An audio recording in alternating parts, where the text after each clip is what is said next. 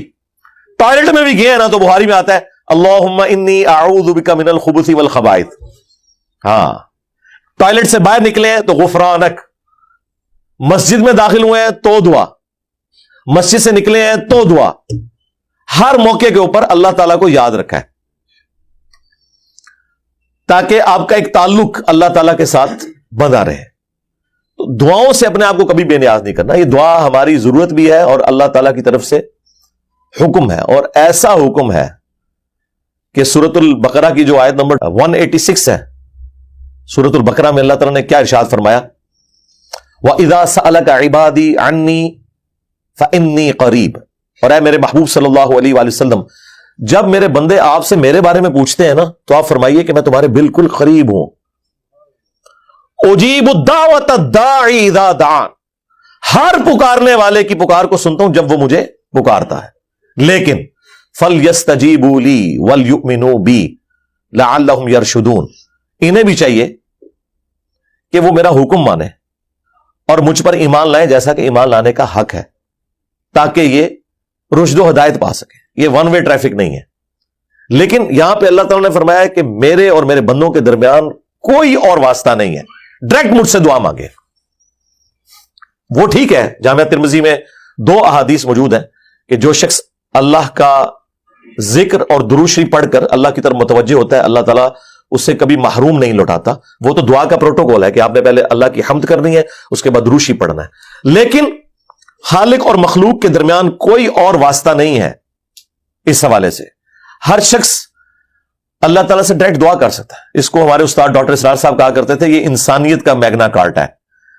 وہ Great Britain جو تھی نا امپائر، ان کے جو کنگز تھے نا، انہوں نے جو اپنا آئین تھا نا اس میں میگنا کارٹا رکھا تھا کہ ہر رعایا میں سے شخص اپنے حکمران سے جا کے سوال کر سکتا ہے۔ تو یہ انسانیت کا میگنا کارٹا ہے، وَإِذَا سَأَلَكَ عِبَادِي عَنِّي فَإِنِّي قَرِيبٌ۔ اور نہج البلاغہ میں مولا علی علیہ السلام کی ایک نصیحت ہے اپنے بیٹے حسن ابن علی کو، اور وہ کلیئر کٹ شرک کا دروازہ اکھاڑ کے رکھ دیتی ہے کہ اے میرے بیٹے جب بھی تو نے مانگنا ہے تو اللہ ہی سے مانگنا ہے۔ یاد رکھنا حسن، اللہ نے اپنی بارگاہ کے لیے کوئی دربان بھی مقرر نہیں کیا ہوا کہ جس سے اجازت لے کے تم نے اللہ کے پاس جانا ہے۔ یہ مولا علی مولا حسن کو نصیحت کر رہے ہیں، اور دیکھ لیں ان کے نام کے اوپر لوگ یا علی مدد کہہ رہے ہیں۔ مولا علی تو بری ہیں اس شرک سے جو لوگوں نے ان کی طرف منسوب کیا، جس طرح عیسیٰ ابن مریم بری ہیں اس شرک سے جو لوگوں نے ان کی طرف منسوب کیا۔ یعنی مولا علی تو اپنے بیٹے کو کہہ رہے ہیں کہ کوئی دربان بھی نہیں ہے اللہ کا، جب بھی دعا کرنی ہے اسی سے کرنی ہے۔ تو مولا علی نے تو نہیں کہا کہ تو نے میرا بیچ میں واسطہ ڈال لینا اپنے باپ کا یا اپنے نانا کا، کوئی نہیں۔ کوئی ایک آیت، کوئی ایک حدیث ایسی نہیں موجود، نہ سنیوں کے ہاں نہ شیعہ کے ہاں، جس میں ہو کہ آپ نے بیچ میں بندہ کوئی اس طریقے سے داخل کرنا ہے۔ ہاں، وسیلہ اور توسل کے طور پر آپ کسی نیک آدمی سے دعا کروائیں وہ الگ بات، وہ تو آپ کروا سکتے ہیں، لیکن اللہ اور مخلوق کے درمیان کوئی واسطہ اس حوالے سے کوئی نہیں ہے۔ قرآن کی ساری دعائیں ربنا سے شروع ہوتی ہیں، ہاں وہ ٹھیک ہے، بخاری میں حدیث ہے 1010، مشکات میں موجود ہے، سیدنا عمر کہتے ہیں کہ اے اللہ جب تک تیرے نبی ہم میں موجود تھے